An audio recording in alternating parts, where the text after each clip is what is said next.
friends, welcome to my second YouTube video ever. I'm gonna be honest with you, I was not sure for a while if we were gonna make it to video number 2. After I recorded video number 1 a couple of weeks ago, I realized that I had filmed the whole thing with my shirt on backwards.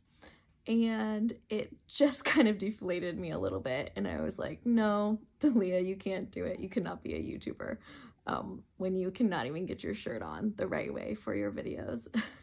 So I tabled it for a little while, but today I just felt like making another video, and I thought to myself, you know, before you make another video, why don't you go ahead and post the first one? So I did actually post my first video today.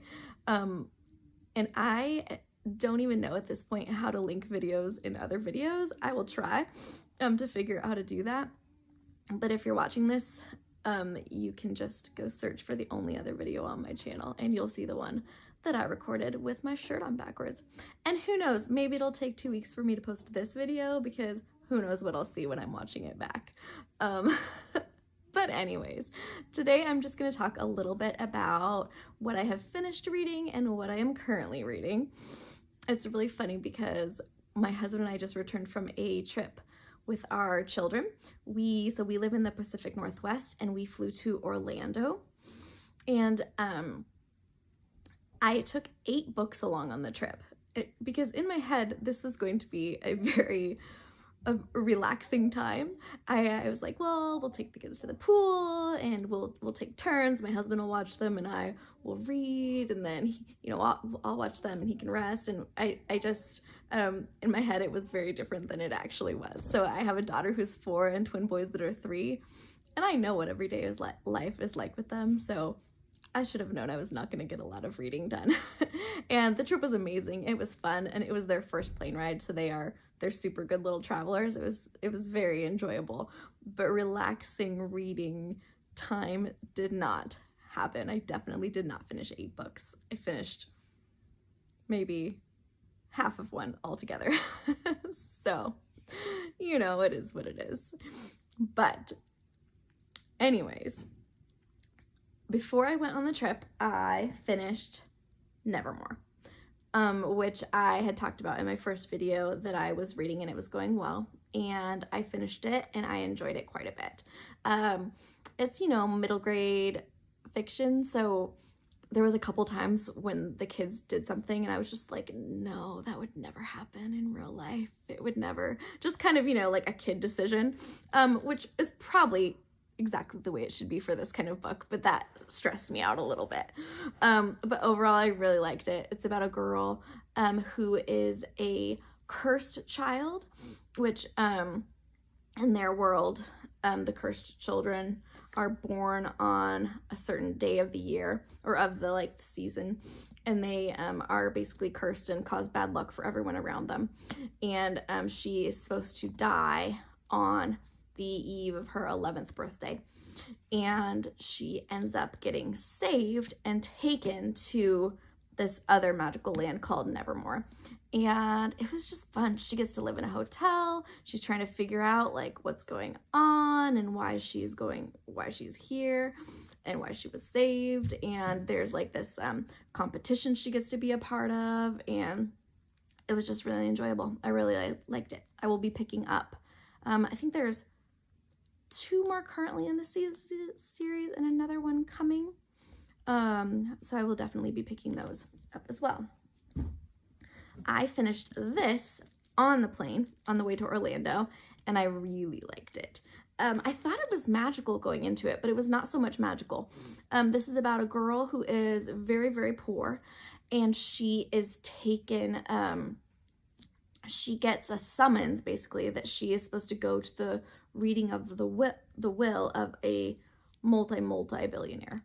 And she doesn't know why. She doesn't recognize his name. She just has no idea why.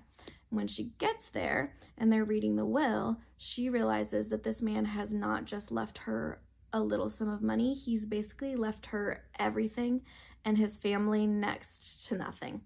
And part of what she has to do in order to get the inheritance is live in this big mansion house with them for a year. So as you can imagine, that sets us up for a little bit of drama. But also the house is like full of puzzles and mystery passageways, and it's about you know, her trying to figure out why this man left her the money. And there's 4 grandsons in the book as well, and they are all trying to figure out why he left the money to her as well. Super good, kept me guessing till the end, was just really fun. I already have the second book on hold at the library that I'm hopefully going to go pick up today. So really recommended. The only negative I would say is there's like some, you know, it's YA, so there's like some like YA romance that was kind of cheesy, but not enough to deter me from reading it and enjoying it and recommending it. So also so when I was in Florida, I started reading this, Neil Gaiman's Nevermore, and I inaccurately described it in my other video. I said he was like sucked down into the sidewalk. He's not exactly sucked down into the sidewalk. So he is a regular man living in regular London with a regular life, and then one day he finds a girl who is really hurt and like bleeding on the sidewalk, and he takes her home and helps her. And it turns out she is from like this London underground magical world that no one knew existed in the real world. And by helping her, he actually becomes a part of that world and is not even recognized in the real world anymore. Like, he goes to his job and they're like, who the heck are you? And his girlfriend doesn't recognize him anymore, and it's very stressful for him. So I'm about halfway through this right now. I will say I'm not loving it.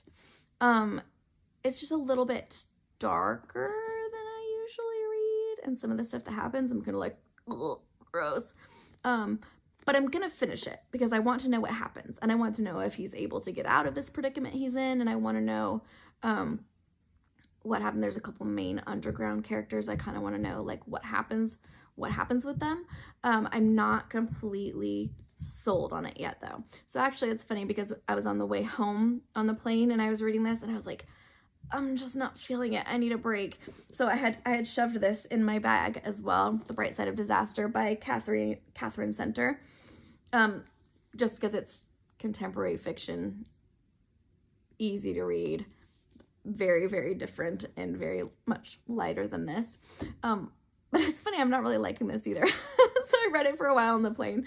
This is about a girl who basically is pregnant and her fiance abandons her the day before she goes into labor.